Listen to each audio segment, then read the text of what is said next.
Hola, ¿qué tal? Ahora nosotros vamos a empezar nuestro primer contenido de español para tecnologia da informação.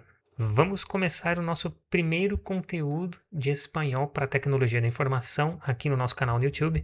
Eu verdadeiramente espero que vocês apreciem. Para quem ainda não me conhece, eu sou Jorge Bastos, sou engenheiro de software, o único que é professor de inglês para tecnologia da informação e agora também espanhol para tecnologia da informação.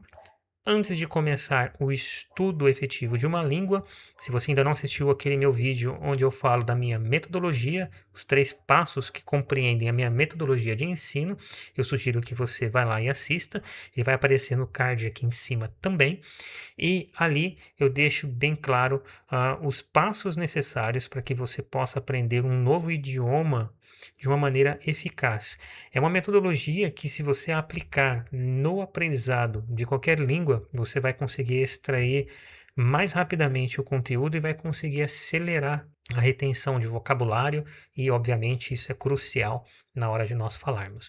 Então, como primeiro passo, como eu expliquei lá naquele vídeo, é sempre aprender a fonética de uma língua. E por que é importante aprender a fonética? Só recapitulando, é através da fonética que você vai aprender a pronúncia correta das palavras, e a partir daí vai ficar mais fácil você reter conteúdo. Na hora que você se deparar com um texto ou você ouvir alguém falando um áudio, um podcast, e você acompanhar com a descrição desse áudio, você vai ter uma facilidade maior de reter o conteúdo, porque você já vai saber as regras de pronúncia. Suponha que você pegue um idioma desconhecido e comece a treinar aleatoriamente, como muitas pessoas fazem, retendo palavras sem nenhum critério. O que vai acontecer é que essas palavras soltas vão acabar sendo esquecidas. A partir do momento quando você estuda como pronunciar corretamente, na hora que você se deparar com qualquer palavra que tenha essas regras que eu vou explicar aqui, você não vai pronunciar elas erradas. Vai ficar muito mais fácil você reter o conteúdo. E na frase pronta, quando a frase está construída, você vai pronunciar ela corretamente. Isso vai te dar uma sensação de realmente estar introjetando conteúdo, o que não acontece quando nós começamos a estudar com palavras aleatórias, tentando entender. Então, em suma, você estudar a fonética, ela é um pontapé inicial que vai te alavancar aí 50% no caminho da fluência. Então, para nós iniciarmos aqui agora, propriamente dito no espanhol, eu vou mostrar para vocês quais são os pontos mais incomuns, com exemplos de palavras aparecendo aí no vídeo, para que você possa entender e pronunciar corretamente, inclusive para sair do famoso portunhol, né? A tendência de nós queremos pronunciar palavras em português com aquele jeito de falar do espanhol. Então, para isso não acontecer, o estudo da fonética vai auxiliar exatamente nesse ponto. Eu vou começar então com duas vogais, o vogal O e a vogal E. E o que é interessante? Na língua portuguesa, nós temos o O fechado e o O aberto. O que é isso?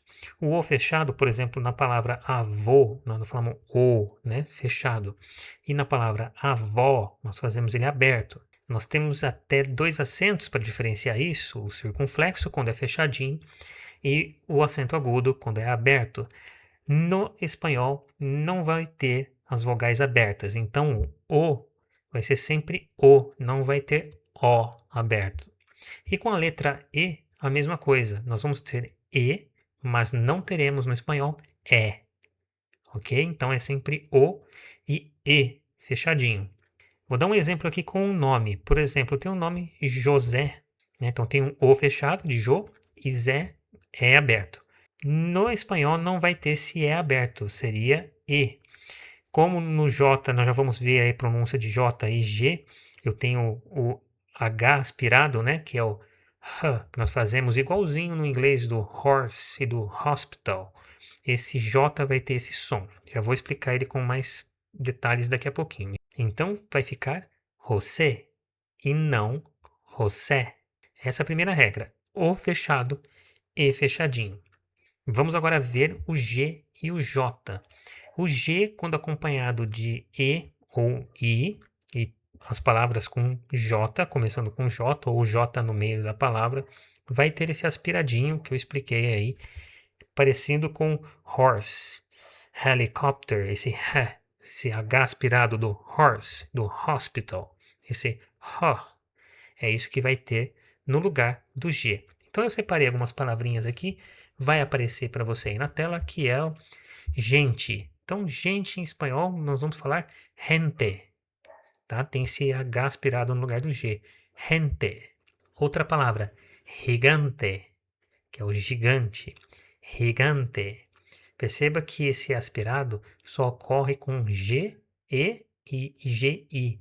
Com GA e GO não vai acontecer, vai ficar igual no português. Girar, girar, girar. Geral, general, general. A palavra presunto, jamón, jamón. Alejandro, Alejandro. E o meu nome, Jorge, Jorge. Bem diferente, né? Então aprendemos aí o O e o E fechado e agora a pronúncia com GE, GI e J. E agora nós vamos ver a letra V, V de vaca. A letra V tem uma característica muito interessante. Na maior parte da Espanha e nos países aqui da América Latina, ela vai ter uma pronúncia da letra B. Então, para diferenciar e não confundir, nós vamos ter designações diferentes da letra V. Alguns países vão chamar ela de B corta, B corta, B barra ou B chica, B chica. Então vamos ver algumas palavrinhas com a letra V e suas respectivas pronúncias. A primeira que eu falei, a palavra vaca. Em espanhol você vai dizer vaca, vaca. Mas aqui vou fazer uma pequena pausa e uma curiosidade. Existe uma palavra que chama vaca com B de bola. E aí o que acontece? Como é que você vai discernir entre uma e outra? Contexto, tá? Vaca com B é o bagageiro que vai em cima do carro, aqueles bagageiros que nós colocamos e instalamos para levar as malas no teto do carro do lado externo. Então isso daí se chama vaca. E vaca com V é um animal. Baço, baço, bino, bino. Bem tranquilo, né? Então vamos para uma próxima regrinha de fonética. A que eu vou falar a partir de agora, ela vai ser muito semelhante em dois pontos. Tanto com LL, que nós também chamamos de doble L, como vai acontecer também com o Y, que de acordo com as novas designações da RAE, que é a Real Academia Espanhola, que aqui cuida dessa parte de designações da gramática e da língua espanhola, tem se chamado o Y antigamente se chamava de Y, ok? Agora está se chamando IE, em alguns lugares I. Essa é uma nova padronização que está ocorrendo na língua espanhola. Então vamos ver primeiramente algumas palavrinhas com dois L's. Antigamente, no espanhol mais antigo, esses dois L's eles eram lidos, pronunciados, da mesma forma que o nosso LH, de palha, malha. Porém, hoje isso está muito em desuso.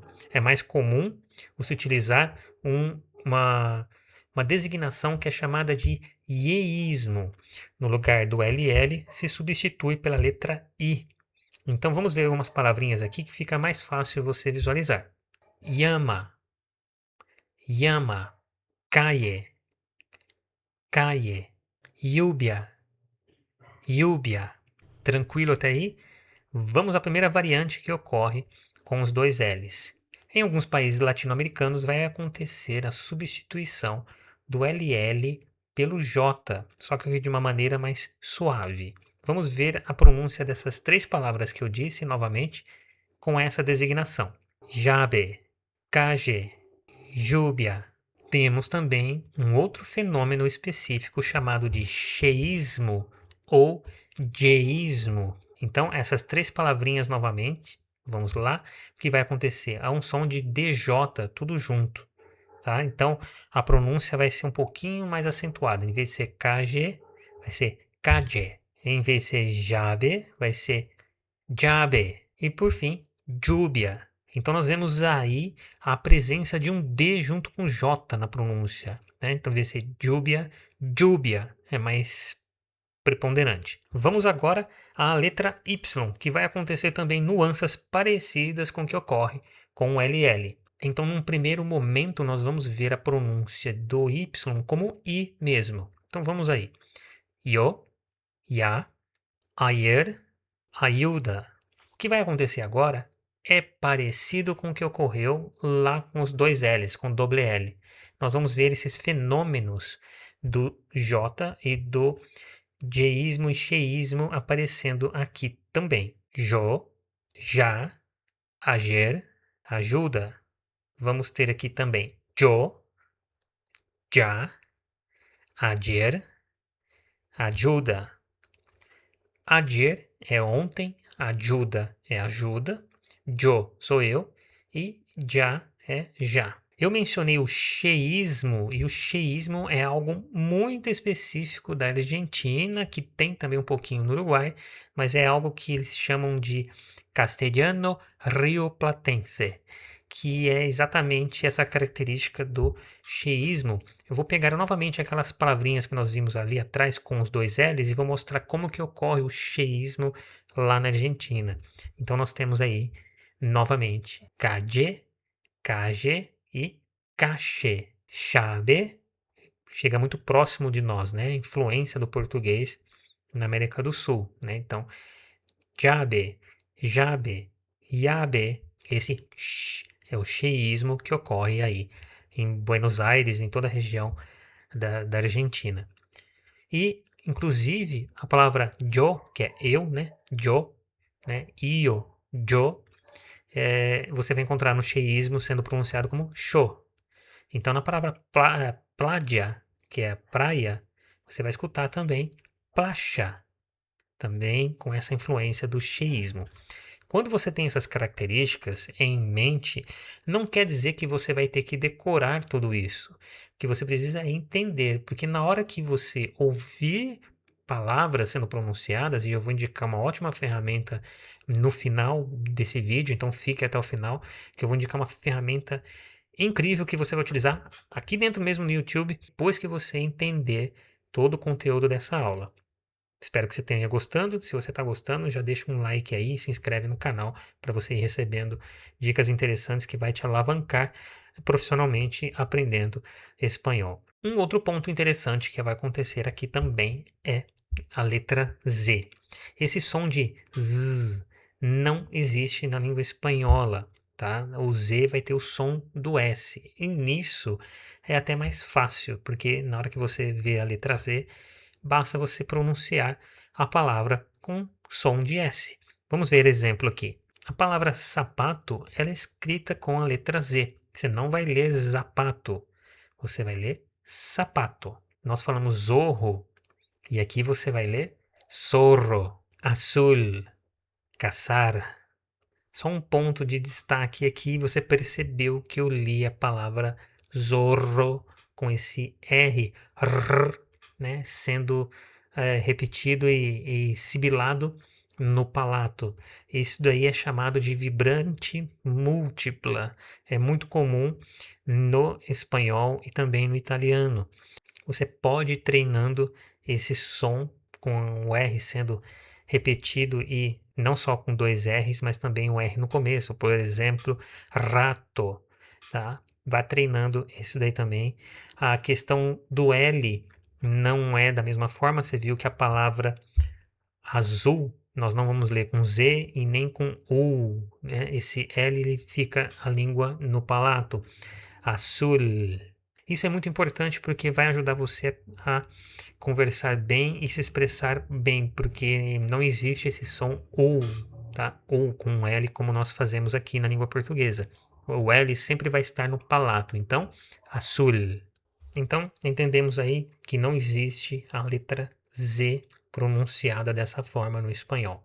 Existe um pequeno fenômeno também que é chamado de ceceo, tá? Que é muito comum na Espanha, que é a forma de se dizer as palavras com a letra C antes de E e I e também do S no começo das palavras, tá? E no final também, como se nós estivéssemos com a língua presa. Então, por exemplo, aí no caso de sapato, eu leria zapato com a língua presa. A palavra zorro, eu vou ler zorro, como com a língua presa, ó, zorro. Tá? Esse fenômeno ceceu, ele é muito comum na Espanha, tá? E também em alguns países da América Latina. Agora eu vou falar da aspiração do S. Essa parte, na verdade, ela não é uma característica fonética específica, mas ela é mais um traço cultural. O que é isso? Em algumas palavras, como nós vamos ver, o S vai desaparecer. Em alguns casos, ele vai ser aspirado, igual nós fizemos com o som da letra J e da letra G, E, G, I, lá no comecinho. E essa aspiração é o que vai dar o tom característico daquele país, tá? Em especial, você vai ver isso muito aqui na América do Sul, principalmente mais acentuado no Chile, tá? Na Argentina também, tá? Menos pronunciado no Paraguai, na Bolívia e no Peru, mas Chile, Argentina e um pouco do Uruguai, você vai ver esses pontos aqui em comum. É claro que há regiões e regiões, e quando você chega, por exemplo, em algumas cidades próximas de fronteiras de um país para o outro, essas influências podem meio que se misturarem. Mas basicamente o que vai acontecer é essa aspiração. Então vamos ver aí no exemplo, já vou colocar aí na tela, primeiro, com a própria palavra Espanha. Já vou abrir um parênteses aqui que eu acabei não falando, né? O som do NH de ninho, né? Você vai colocar um N com um tio. Isso é bem de boa, bem tranquilo, tá? Então tudo que tiver som de nha, nha, NH, nha, nha, ni, você vai colocar um N com um tio em cima. Então, voltando aí, Espanha. Na Espanha eles vão falar Espanha, desse jeito, tá? Espanha. Porém, em alguns outros lugares, aqui, principalmente aqui na América do Sul, você vai escutar o Espanha, Espanha. Em alguns lugares até desaparece. Por exemplo, na República Dominicana, por exemplo, é comum sumir tudo. Então fica Espanha, Espanha, some o S. Escuela. E aí vai ficar escuela, escuela. E em alguns países, como na República Dominicana, escuela, isla, isla. Com o S aspirado, isla, isla. Mismo, mismo, mismo, mismo. Estamos. E aqui agora os dois S vão ser aspirados. Estamos, estamos. E também estamos, estamos. Gracias, gracias, gracias, gracias. Los amigos, los amigos, los amigos. E aí em alguns lugares vai sumir esse aspirado também, vai ficar lo amigo, tá? Mas está referindo ao plural, tá certo? Porque vem de los amigos. Las flores, las flores, las flores. Los perros, los perros, los perros, los perros. Bem interessante, né? Então vamos recapitular tudo que nós vimos aqui. Acabamos de ver o S aspirado, onde ele vai substituir o S nas palavras. Nós vimos que não tem som de Z. Nós vimos a pronúncia de palavras com LL e com Y e as suas devidas nuances e variações. Nós vimos também aqui a pronúncia do E e do O, que é fechadinho, não tem E e nem O. Nós vimos a pronúncia das palavras com NH, que basta você colocar um N com um tio em cima. E nós vimos a pronúncia da letra V, que tem som de B. Essa é a parte básica da pronúncia, da fonética da língua espanhola. O que vai acontecer são variantes regionais, algumas pronúncias diferentes, mas basicamente eles vão respeitar essa regra central. E é exatamente aqui que vai fazer a grande diferença no seu desenvolvimento com a língua espanhola. Você vai conseguir entender qualquer palavra de agora em diante, principalmente com os exercícios que eu vou passar. E o que você vai fazer? Exatamente na descrição aqui desse vídeo, eu deixei o link de um canal onde tem vários podcasts feitos por inteligência artificial, de diálogos reais de pessoas, onde você vai ter lá os bonequinhos e tal, e o balãozinho mostrando diálogos simples para você ir treinando, escutando e ouvindo esses áudios, você vai entender tudo que eu expliquei aqui sendo aplicado na prática. Porque agora você vai ouvir essas palavras sendo pronunciadas, e o que é mais legal de tudo é que esse podcast vai mostrar situações cotidianas das mais variadas e vai ajudar você a interiorizar conteúdo de uma maneira bem mais fácil e bem mais divertida. Então eu finalizo aqui esse primeiro vídeo, falei bastante, foi uma aula bem completa, eu espero que você tenha gostado. Continue acompanhando o canal aqui para mais novidades e hasta la próxima, nos vemos pronto. Dile que sí, dile que vas. Con español llegarás mucho más. De Brasil al mundo sin mirar atrás. El conocimiento siempre gana más. Vamos a aprender con Georgie Bastos porque tu español será la llave de tu próximo horizonte. Vamos a aprender con Georgie Bastos porque la tecnología no conoce fronteras ni montes. Vamos a aprender con Georgie Bastos. Con ritmo, con fuerza y con inspiración. Español para ti de verdad y al éxito de corazón.